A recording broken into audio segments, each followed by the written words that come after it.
Interview exclusive accordée à Télé Sahel ce samedi par le président nigérien.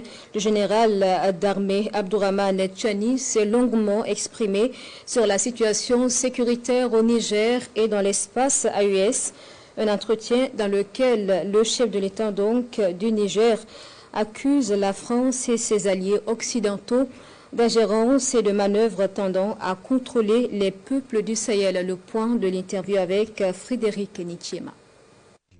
Dans le combat pour la souveraineté des peuples africains, si l'AES, la Confédération des États du Sahel, réussit, de nombreux pays voudront la rejoindre. C'est la conviction du général d'armée Abdourahmane Tchani, président de la République du Niger. Dans un entretien exclusif, il accuse la France, soutenue par l'Union européenne et l'ancien régime américain, de planifier depuis l'Élysée des actions subversives en vue de contrôler le Sahel. Tous les moyens utilisés par la France, accompagnés, je le dis et je le répète, de l'Union européenne et à un certain moment des États-Unis d'Amérique, sont des moyens colossaux qui auraient pu permettre, d'ailleurs comme ils l'ont dit, aux terroristes qu'ils ont rencontrés dans le lit du lac Tchad, nous voulons que vous interveniez parce que nous ne pouvons pas intervenir ouvertement. Certaines puissances ne nous laisseront pas faire. C'est ce qu'ils ont dit aux terroristes de ISWAP et de Boko Haram, puisqu'il y a les deux ailes. Nous vous donnerons tous les moyens pour que vous finissiez avec les pays de la Confédération, en commençant par le Niger.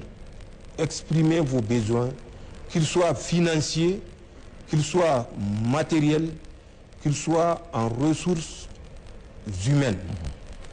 Et vos vœux seront exaucés. Ça, c'est eux qui leur ont dit ça en mars de cette année 2025, le 15 mars exactement. Dans le Sahel, la lutte qui se mène n'est pas exclusivement liée au terrorisme. Le général d'armée Abdourahmane Tchani parle également d'une guerre contre le néocolonialisme.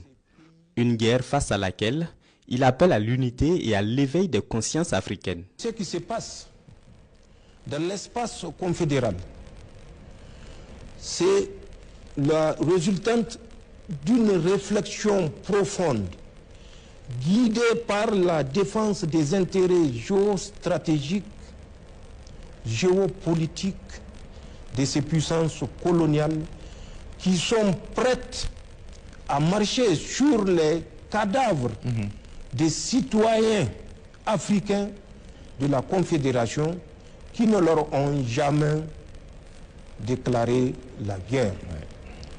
Mais que ces puissances occidentales se le tiennent pour dit, si leur guerre a pour but de préserver, je dis bien de préserver, leur opulence, leur prospérité, pour que leur descendance ne souffre, cette guerre que nous menons avec acharnement est une question de vie ou de mort pour nos États. Le combat n'est pas le même et Inch'Allah, l'issue ne sera pas la même. Nous nous battons pour notre survie, nous nous battons pour la survie de l'homme africain tout court et je suis sûr, Inch'Allah, la victoire sera de notre côté. Tout en dénonçant des campagnes médiatiques visant à discréditer les États du Niger, du Mali et du Burkina Faso, le président Tchani appelle les citoyens de l'AES à la vigilance et à accompagner une nouvelle dynamique de libération réelle des peuples.